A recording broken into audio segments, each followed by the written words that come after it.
Welcome to Community Conversations. I'm your host, KK Conachero. Along with its mission to educate, challenge, and inspire its students, the Fremont Unified School District is also committed to being a financially responsible organization with the money entrusted by taxpayers. Every year, FUSD's business department works to put together a budget that serves to meet the needs of the students and staff in an efficient and economical manner.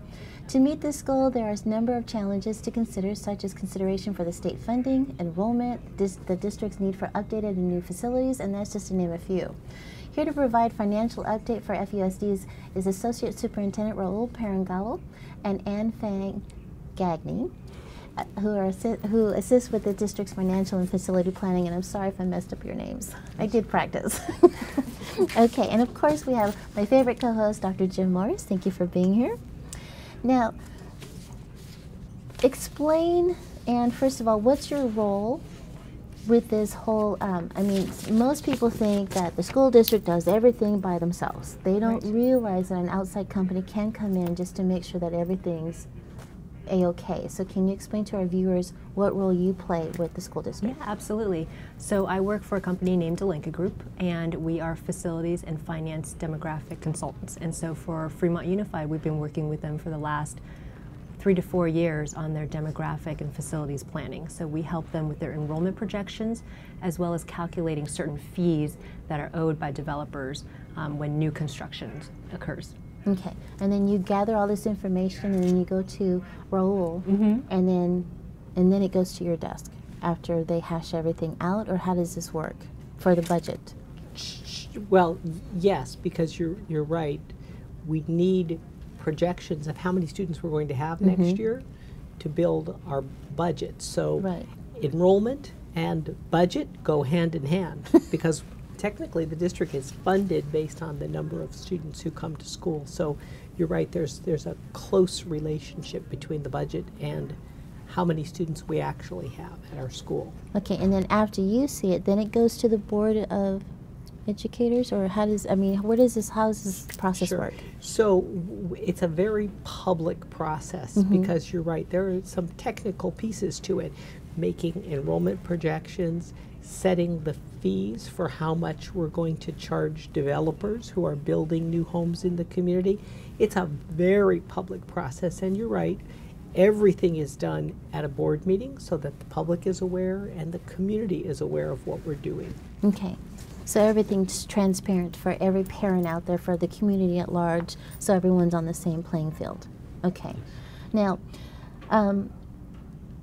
can you, I know the Board of Education approved the district's 2014-2015 financial report last week, but can you give us a summary of what it says and indicates about our financial standing? I mean, who would like to answer that? Yeah, okay. I'll take that. So, at the beginning of last year, 2014-15, we estimate how much revenue we're going to receive in the district, and so throughout the year, we monitor the revenue, and I'm happy to report that we're on target in terms of how much revenue we're going to receive. Okay, good.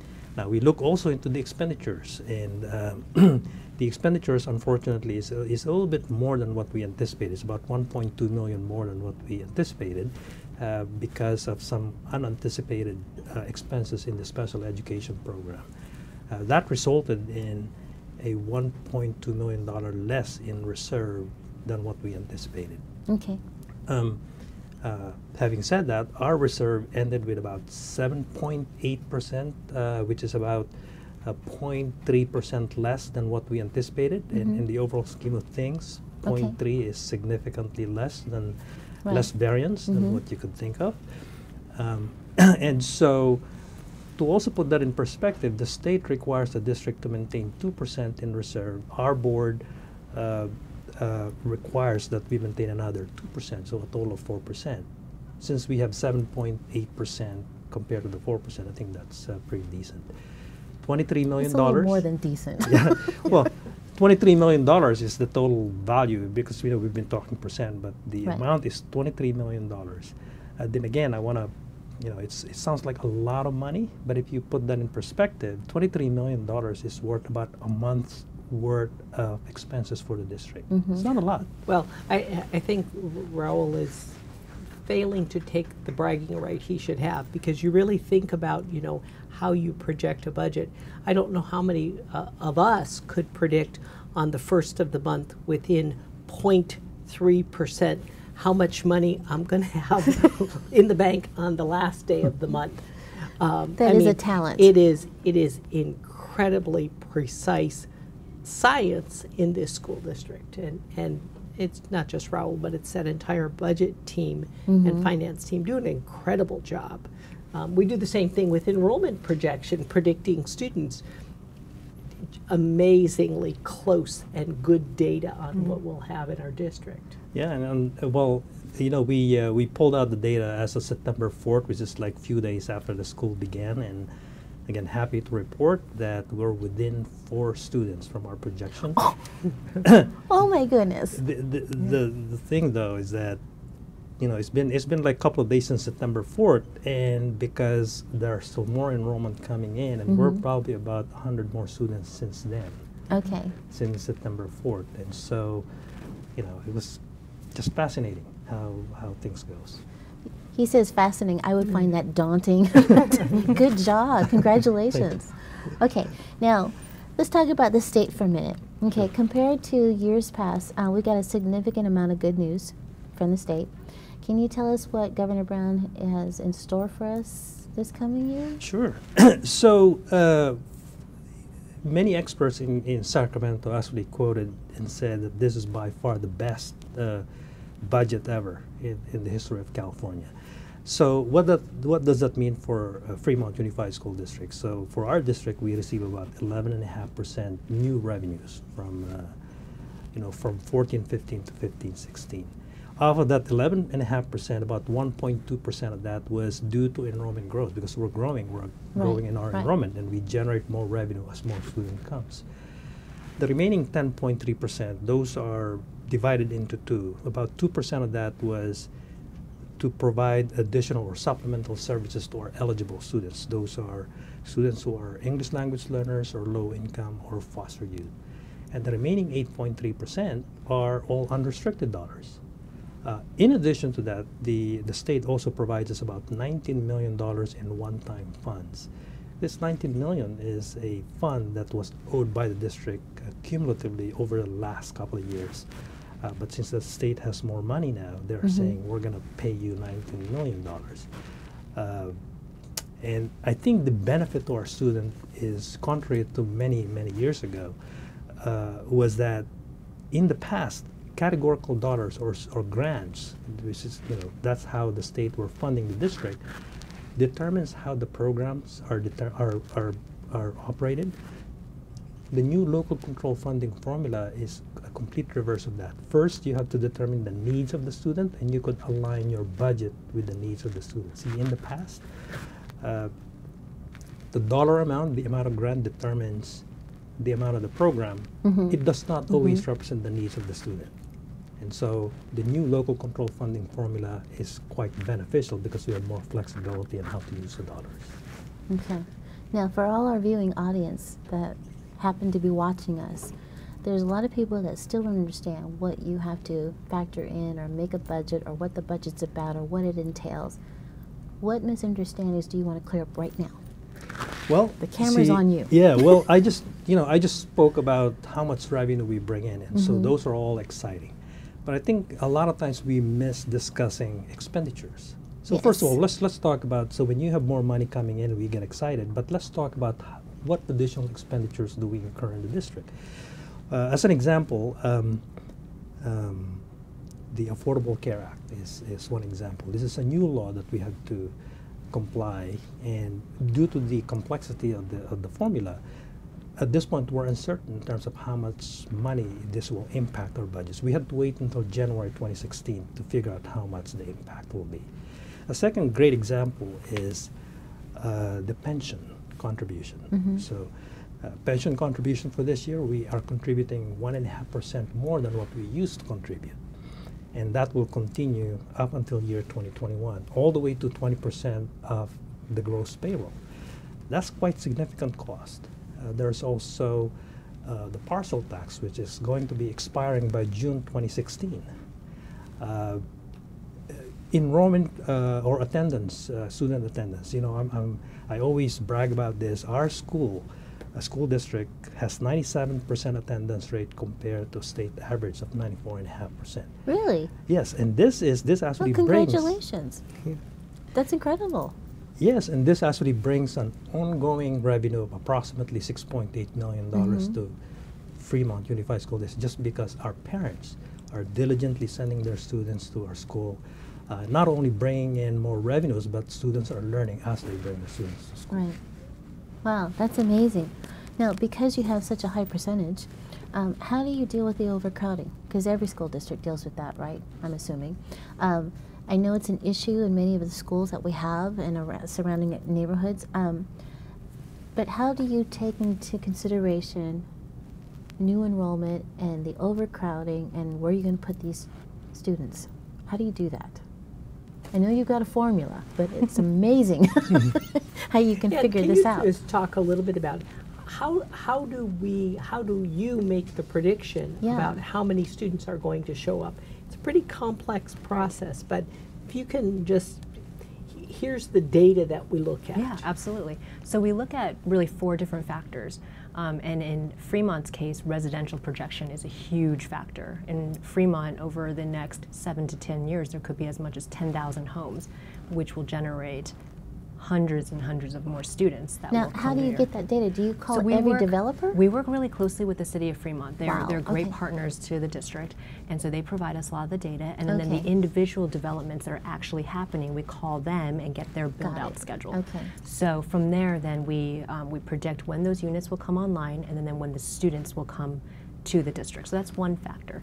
The second factor is looking at the historical enrollment within the district. We usually look at 4 years, and then we see the trends of the last 4 years to see how many students will maintain and stay within the district and then continue through 12th grade.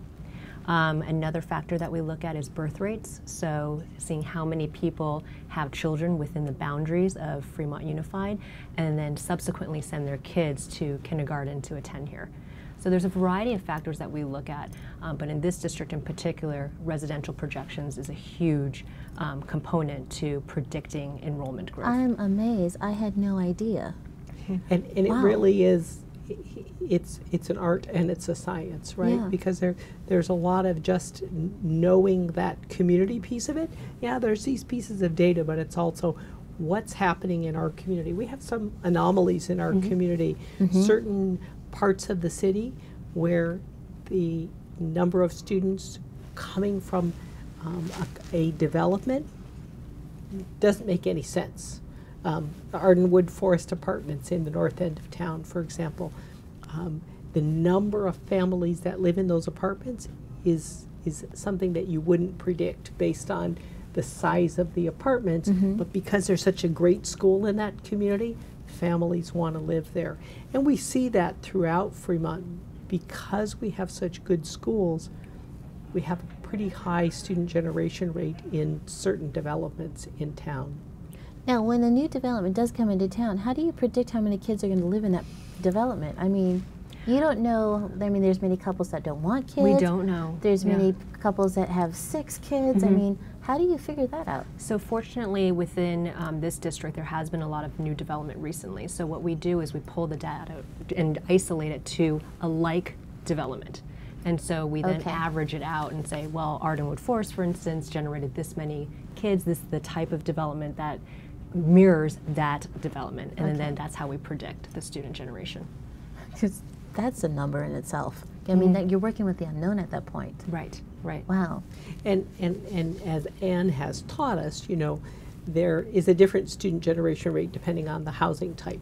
Single family homes generate more students than, you know, 1-bedroom apartments do. Yeah. And so it really is part of looking at those housing types, although we haven't seen a lot in Fremont of single-family homes. You know, the product type that's being built from one end of town to the other are 3-story condominiums.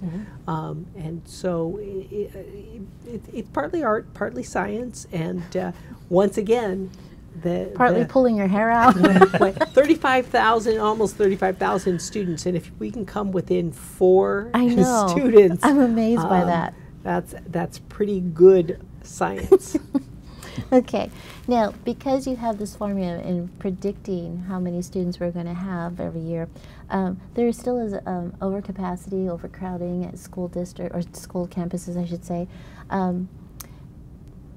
How do you deal with that? Because if one family's in this neighborhood and their local elementary or junior high or high schools at capacity, I mean, it is a safety issue to keep squeezing children in.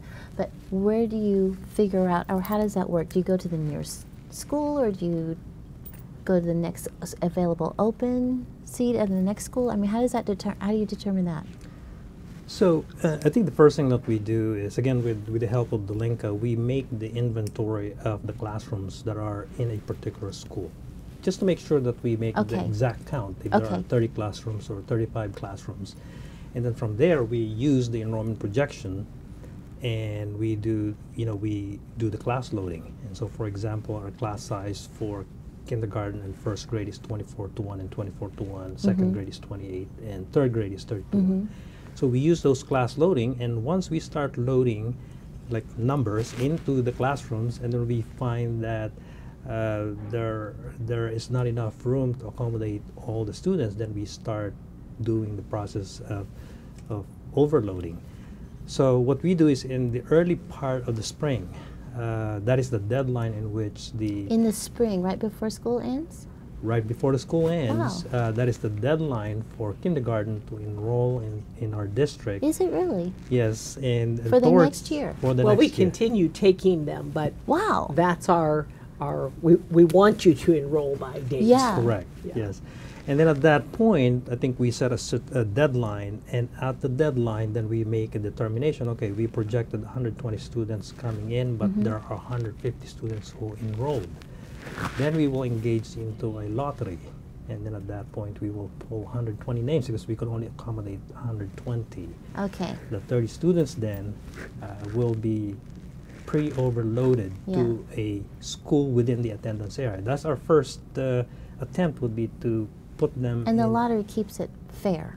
Right. Yeah, okay. within the attendance area so that the commute won't be as far. Okay. But what we've experienced in this last year is that in that attempt, we found that there is not enough room within the attendance area, so we had to go outside of the attendance area within nearby elementary schools. But you've done everything possible to get that child into school. Every possible before they- solutions. okay. And the challenge we're facing right now is we're just running out of classrooms anywhere in Fremont. And so, our latest figure is 2040. Over 2,000 children in our school district can't attend their neighborhood school. We have to send them someplace else because in many places in the city we're just out of room. And we're at the point now as a school district, we don't have enough classrooms available anywhere to accommodate what we anticipate will be our growth for next school year. And it just has gotten to that tipping point. There just isn't space. And of course, we don't want to do that. It's not good for children. It's not good for families. I mean, we can talk about it, and we call it overloads. And I just have to constantly remind myself, I'm talking about children. I'm talking about families. I'm talking It's not about a number. more traffic on the road throughout the community from when parents have to drive from one school to another because, and you really think about the philosophy of our Board of Education in our district, we want neighborhood schools. We want children to be able to walk to their school. Right. You don't want to drive anywhere in Fremont between 7:45 and 8:45 in the morning. Right. And much of it is because of this overload issue. Yeah. Well, thank you so much. I wish I had more time to talk about this because this is so interesting to me. But thank you so much for being on to show for us. And from everyone here at Community Conversation, we appreciate you watching, and we'll see you next time. Thank you.